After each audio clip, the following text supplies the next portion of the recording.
Lady LeLe back with another video. Finally, car talk with Lady LeLe. Car talk with Lady LeLe. I got my ride back. She's up and popping in these streets now. She was very costly to get fixed. I mean, to the point that even my dad say, I mean, every time she needs to get fixed, she gonna be costly. It's, we might have to, start considering, some other options in terms of a ride.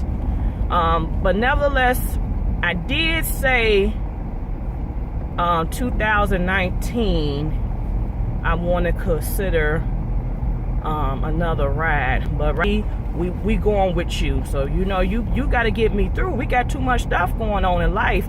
I really depend on my ride, but I'm grateful that my brother has a spare car and my dad have a spare car, and I'm grateful for a co-worker that lives down the street from me who took me to work. Well, she offered to take me all last week, but I didn't bother her because I know people got things to do, and when you get off work, you ready to go, you got your own agenda.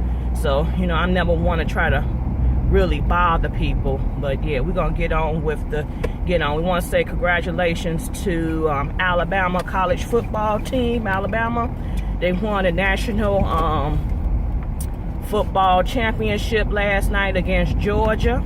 Georgia did give them a run for their money because they went into overtime. It was the battle of freshman quarterbacks, and hey, they showed themselves last night. No doubt, they showed themselves. So if they kick it butt as a freshman, they're going to be unstoppable by their senior year. So congratulations to both teams. Georgia, the joke is this is the second Georgia team. The first was the Atlantic Falcons, who couldn't pull off the Super Bowl. Now you got Georgia couldn't pull off the national championship. So I don't know. But, yep, Alabama held on to claim victory. Also, another congratulations go out to Oprah Winfrey. On Sunday evening, she was awarded the Cecile DeMille Award. If I messed that up, I do apologize. At the Golden Globes, she got up there. She said a heart-profound speech that reflects of just equal opportunities, social justice. Her speech went viral like literally right away. And then, she said a lot of things, but what stood out to me was the following.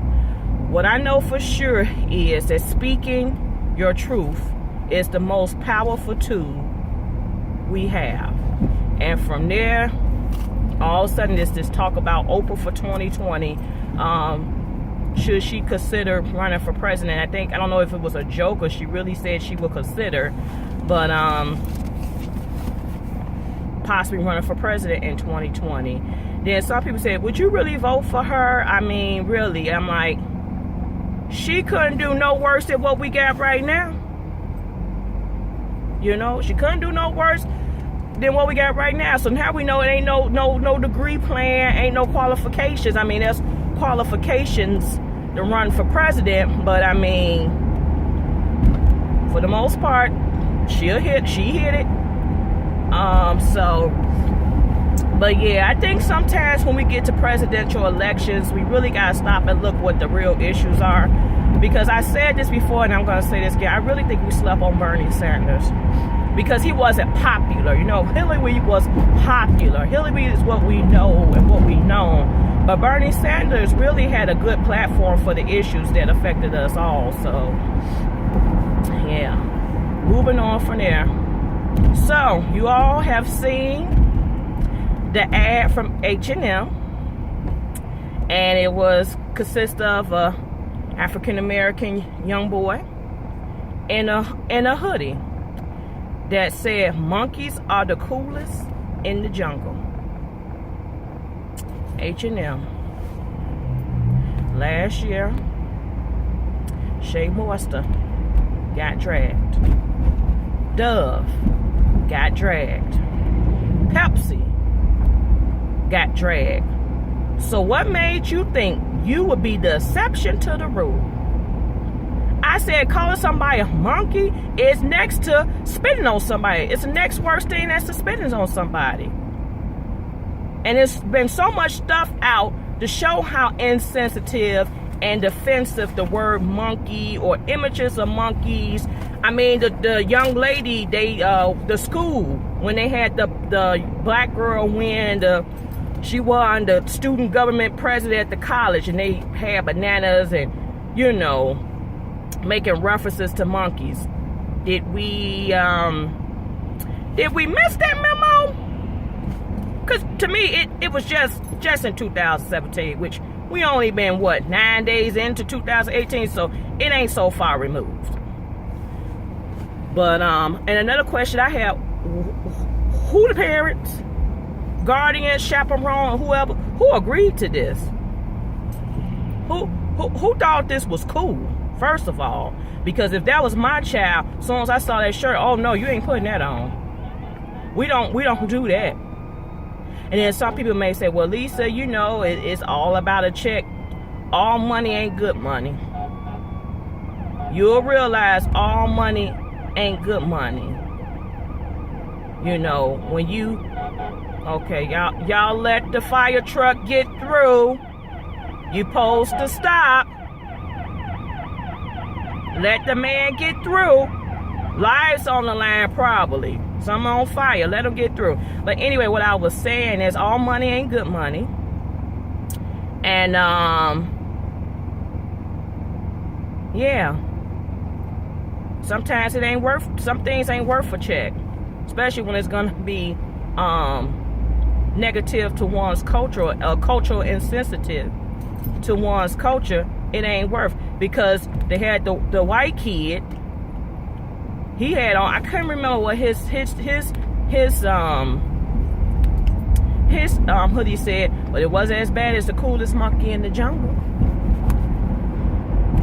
And you could have did something else. You could have said the king of the jungle or something.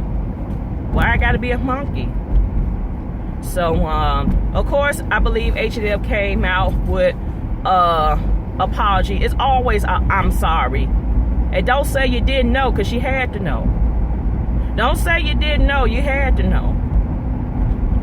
But that's all I got to say about that. So they sorry, y'all. But sorry to me sometimes just not enough. What are we doing? What are you doing? Oh my God, this is an accident. Are you trying to park? What are you doing? Get out the way. People trying to go to work. Jeez Louise. She just looking and stalling. What you looking for? Pull over to the side. And what are you doing? Put a signal on. I swear. I don't see, some of y'all, you know, my commute to work is only like 15 minutes or less. But God, if I had to drive any further, whoo, Jesus, I don't know. I do not know. But anyway, where was I at? The Housewives of Atlanta finally came back on. You know what? I think I'm over it. I mean, it's just not, it ain't, at first when it came out, it was ooh, now I just feel like y'all just making a show. Outside of the whole public service thing about the domestic dispute, that was really touching, and to hear people like Cynthia's mother and Shamaya share their stories, that was really like heartfelt. Outside of that, I mean, it wasn't another two. I mean, Portia and Nene still ain't getting along or whatever. Okay. I don't know. And then Love and Hip Hop New York, I'm over it. I mean, Miami's actually kind of interesting because I guess we, you know, it's allowing us to see some groups we like, Trick and Trina, Pretty Rick. It's allowed us to, you know, see what they've been up to. So I think that's why Miami is what's it right now, because, you know, and then a lot of people been on social media talking about Trick Daddy again. As you know, he got lupus, and they were saying, you know, lupus affect people differently. That's true. And I know, like I said, I know quite a few people with lupus, but they don't look like Trick Daddy. But a lot of people said Trick Daddy is not taking the proper precautions to treat his lupus. You know, he smokes still, which smoking is never good for somebody who got lupus. Of course,